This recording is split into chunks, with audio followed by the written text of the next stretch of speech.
Dans ce 29e épisode du podcast Sodomie, la première nuit, je vais vous parler de l'explosion du sperme de l'homme dans la bouche ou sous les lèvres d'une femme, pour reprendre les mots du poème de Guillaume Apollinaire, des mots en apparence provoquants pour une expérience à la fois exceptionnelle et pourtant familière que vivent ces messieurs des milliards de fois dans leur vie, en tout cas au moins des milliers. Sodomie la première nuit, y avez-vous réfléchi? Vous vouliez le grand amour, il a fui au petit jour. Bonjour, good morning. Je suis Bénédicte Anne, votre love coach depuis 2004. Ici, on parle toujours cash, mais jamais trash, d'amour, de célibat et de schéma relationnel. C'est parti!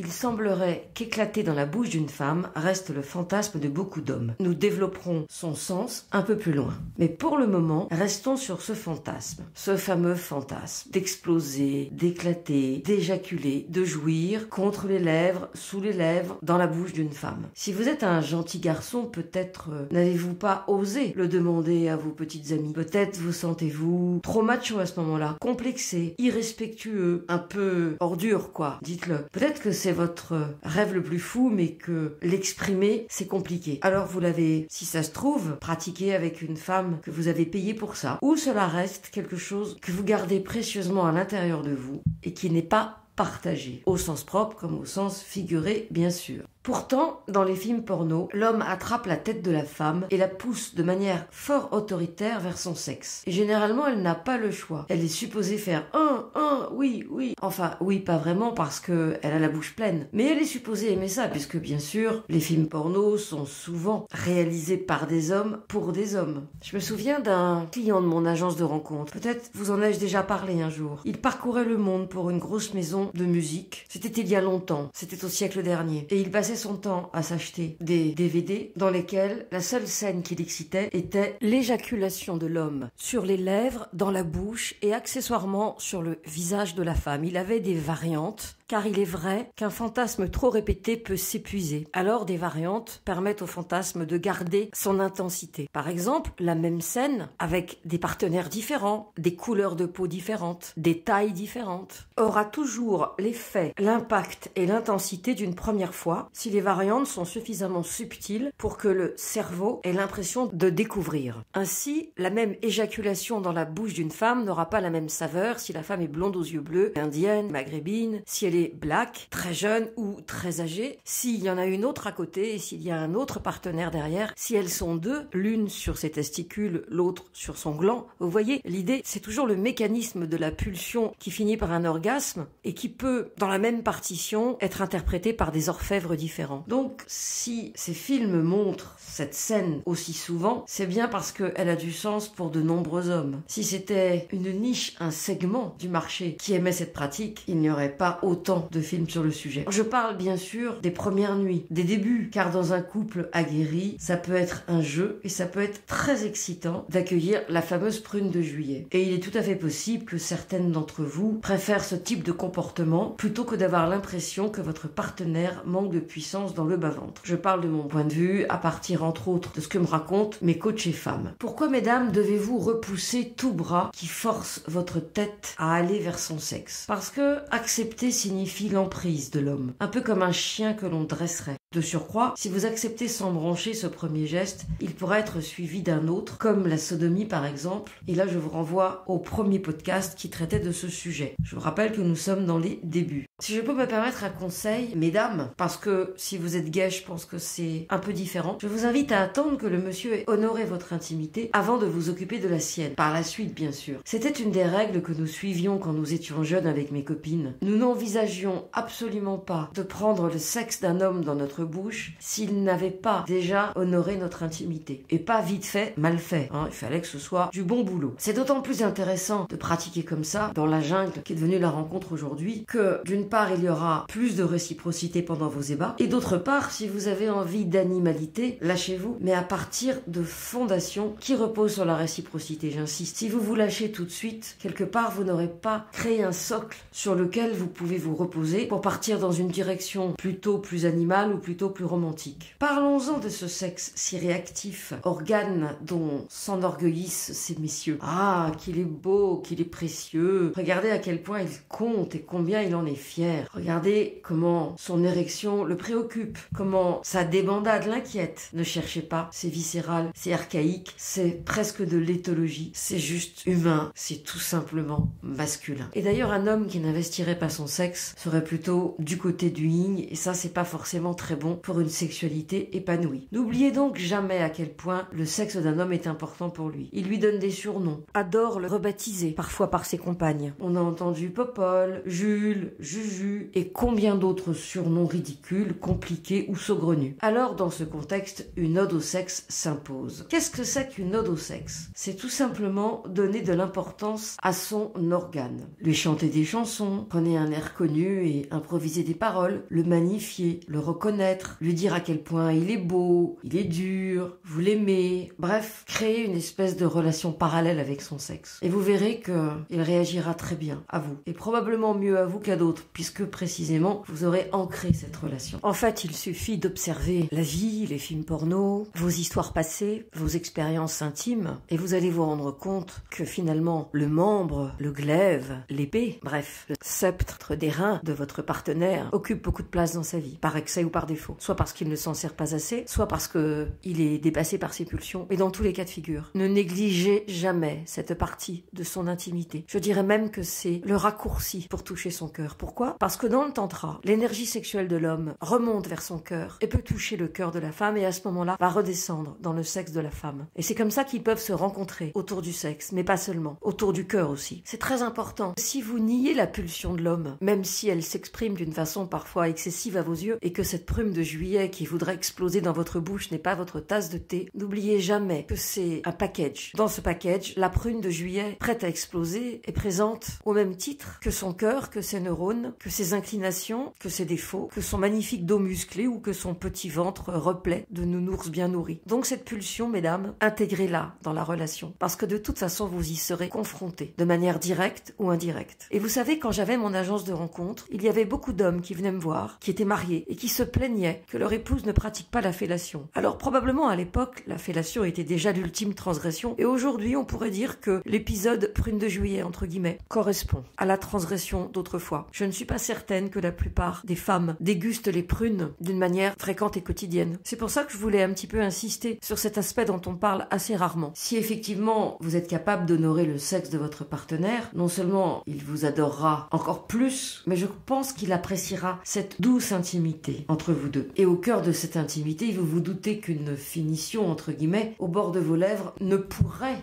que l'enchanter. D'ailleurs, dans son poème, Apollinaire parle d'une prune de juillet. Vous le savez, les prunes sont généralement mûres fin août, début septembre. Donc les prunes de juillet pourraient être précoces. On appelle ça en tout cas des fruits précoces. C'est une hypothèse. Est-ce à dire que ces fruits précoces évoqueraient l'éjaculation rapide de Guillaume? En d'autres termes, frotter son sexe sur les lèvres d'une femme serait tellement excitant pour lui que l'orgasme arriverait très vite. Le fait qu'il ait écrit là-dessus montre que c'était une pratique qui devait beaucoup lui convenir. Il s'en souvient encore. En même temps, j'ai entendu des femmes se plaindre de partenaires laborieux qui mettaient des heures à jouir et que du coup leurs gestes, leur posture était devenue machinale, elles s'ennuyaient, elles attendaient la fin. Alors pour certaines, plus ça va vite, mieux c'est, et pour d'autres, peut-être que leur pouvoir se mesure au temps qu'elles vont passer à provoquer l'éclatement de la prune, plus souvent violette que verte, même s'il existe des prunes vertes, le violet étant un peu la couleur du sexe des hommes, enfin un peu plus chez les Japonais. Mais bon, posons-nous maintenant la question de ce que signifie le fait d'éjaculer dans la bouche de l'autre, tant du côté de l'homme qui le fait que de celle qui reçoit. On va dire que celle ou celui qui reçoit est dans la position féminine pour simplifier, de façon à ce que les gays puissent s'y retrouver. J'ai remarqué une chose, chose. Les hommes machos, dominants, appelez-les comme vous voulez, peut-être mal alpha, comme disent les love coach hommes en ce moment. Ils me donnent l'impression par leurs propos de considérer cette pratique comme automatique et due. Ces mal alpha donc Se réjouissent de l'expérience prune, entre guillemets. Et s'ils n'attirent pas le visage de leur partenaire avec force, certains se redressent et se pavanent, le sexe en avant. Ils se rapprochent doucement de la dite partenaire allongée et comprennent qui pourra. Le message est « j'adorerais que tu me prennes dans ta bouche ». Il n'est pas dit à ce moment-là qu'il faudra aller jusqu'au bout. Enfin, il faut bien commencer. Au moins le choix lui est laissé et reste cette question, quand cela va-t-il s'arrêter? Ira-t-il au bout? Stoppera-t-il avant? Gêné par ce comportement trop viril pour lui? Ou au contraire, s'abandonnera-t-il à la douceur de ses lèvres accueillantes? Finalement, ce qui compte, c'est que les choses soient dites, que la femme ne se trouve pas confrontée à une situation non désirée et que l'homme puisse se retirer à temps pour elle si elle le souhaite. Quant à la personne réceptive, je l'invite à se positionner et à ne pas accepter une pratique imposée et du coup non respectueuse. Cela ne signifie pas que l'éjaculation sur vos lèvres soit humiliante ou négative. Tout est une question de communication, d'entente et de complicité.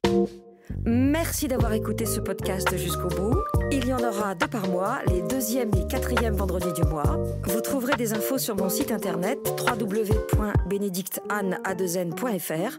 J'ai aussi une chaîne YouTube dans laquelle vous trouverez plein de contenus. Merci de mettre un commentaire positif pour encourager les podcasts à venir. À dans 2 semaines.